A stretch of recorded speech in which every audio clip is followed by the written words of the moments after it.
கடைசியா நான் டிசம்பர்ல பார்த்தது ஒரு ஹசீவ்னு ஒரு படம். இது நிறைய பேர் பார்த்துருப்பாங்களா என்னன்னு தெரியல. எம்.எஸ். பாஸ்கர் வந்து ஒரு தாத்தாவா நடிச்சிருப்பாரு. ஆல்ரெடி அவர் வந்து வெப்பம் குளிர் மழை அப்படிங்கிற மாதிரி ஒரு இதுல வந்து ஒரு தாத்தாவா நடிச்சிருப்பாரு. அதுல அவர் எப்படி வந்து அவர் வயசை தாண்டி நடிக்கிறதுக்கு கொஞ்சம் முதுகுலாம் வளர்ச்சி கொஞ்சம் அந்த மாதிரி நடிச்சிருப்பாரு. ஒரு மாதிரி வேற மாதிரி சிரிச்சு அந்த ஒரு பாத்திரமாவை தான் தெரியுமே தவிர அவர் இந்த கேரக்டர் நடிக்காருன்னு தெரியாது. இதுல வந்து ஒரு அதே மாதிரி ஒரு வயசானவராக நடிச்சிருப்பாரு. மெயினா என்னன்னா வாய்ஸ் வந்து அவர் டப்பிங் ஆர்டிஸ்ட்ல அந்த படம் டப்பிங் ஃபுல்லா அந்த படத்துல அந்த ஒரு வயசானவங்களுக்கு அந்த மாதிரி குறக்குறப்புலயே வந்து பேசியிருப்பாரு.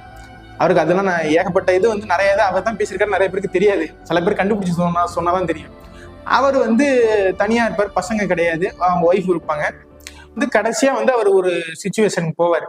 அந்த கதையில ஒண்ணு என்னடா இது ஏதாவது இருக்குதான்னு பார்த்தா அது எதுல இருந்துன்னா பூமணின்னு ஒரு ஃபேமஸ் ரைட்டர் அவருடைய ஒரு புக்கு வந்து தழுவிதான் இந்த படம் எடுத்திருக்கிறாங்க. பூமணி ஐயா இருக்காரு, அவருடைய கதையை நான் வந்து நடிக்கிறதே வந்து எனக்கு வந்து பெருமை அப்படின்னு சொல்லியிருக்காரு.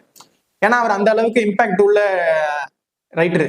படம் பாக்குறப்ப நம்ம வந்து ஒரு விதமான குணாதிசயங்கள் உள்ளவர்ங்கிற மாதிரி காமிச்சிட்டு திடீர்னு அவர் இளமை காலத்துல இப்படி பண்ணாரு அப்படின்னு நமக்கே வந்து ஷாக் ஆயிடும்.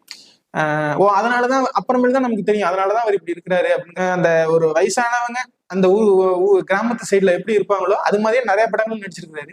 அதுல இப்ப ரீசெண்ட் இது வந்து இந்த கசிவு எனக்கு ரொம்ப பிடிச்சது.